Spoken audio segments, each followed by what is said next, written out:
দিদি আমি আজকে লাইভ করিনি।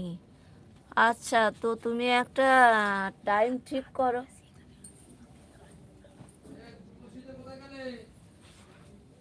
তুমি এইভাবে লাইভ করলে হবে না গো। যে ভুলটা আমি করেছি তুমিও করো না, কারণ আমি এতদিন লাইভ যদি করতাম তাহলে আমার ওয়াচ টাইম পূর্ণ হয়ে যেত। তো যাই হোক, তুমি একটা টাইম না ঠিক করে নেবে, আর সেই টাইমটা রেগুলার তুমি লাইভটা করবে। তাহলে কি হবে বলো তো, সবাই তোমার এতে লাইভে যাবে। আর একদিন করলে 4 দিন করবে না, এটা করো না। তাহলে কি হবে, মানুষ কিন্তু ঘুরে যাবে। মুসলি ভাই আছে, মুসলি ভাই আছে।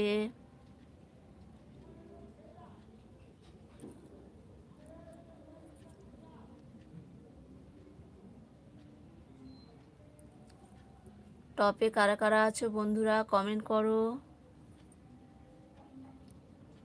তাপস, তুমি যদি রোজ লাইভ করো তাহলে বলবে, দিদি আজকের আমার মন মেজাজ ভালো ছিল না, তাই আমি লাইভ করিনি। কেন, কি হয়েছে, মন মেজাজ ভালো নেই কেন তাপস? কি হয়েছে, বাড়িতে কোনো অশান্তি হয়েছে নাকি? নতুন বছরে মন মেজাজ খারাপ করলে তো সারা বছর খারাপ যাবে বাবা। মন খারাপ কেন বলো তো দেখি, দেখি দিদি কোনো সমস্যার সমাধান করতে পারে কি না।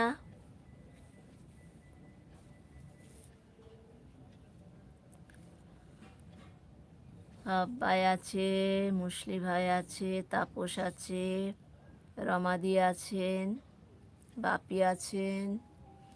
বাপি কোথায় গেলে, একটু কমেন্ট করো। বাপি যদি থাকো তো একটু কমেন্ট করো।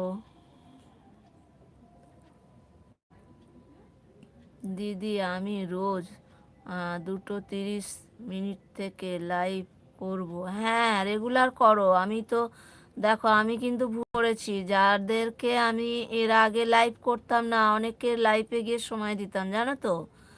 তখন এত বুঝতাম না যে সময় দিলে তবে সে সময় দেবে। তো এখন বুঝতে পারছি লাইভ করতে গিয়ে। আবার তাদের তো অনেক এগিয়ে গেছে, তাদের অনেক বন্ধুও হয়ে গেছে, তাদের লাইফে অনেক বন্ধু আসছে। এখন আমি তাদের বলছি তুমি সময় দাও, আমিও সময় দিচ্ছি। এখন তারা বলছে আমরা সময় এই সময়টা দিতে পারবো না, মানে যে সময় আমি করছি এই সময়টা ওদের হচ্ছে না। আবার অনেকে কি বলো তো, বলছে হ্যাঁ হ্যাঁ তুমি আমায় আজকে সময় দাও, আমি তোমাকে সময় দেব। তারপরে যেই লাইভটা শুরু করছি তারা আর আসছে না, এরকম ব্যাপার জানো তো। তো আমার মতন ভুলটা করো না তুমি। রোজই তুমি 2:30 মানে 2:30টার সময় লাইভটা শুরু করে দাও। তাহলে কি বলো তো, এই বন্ধু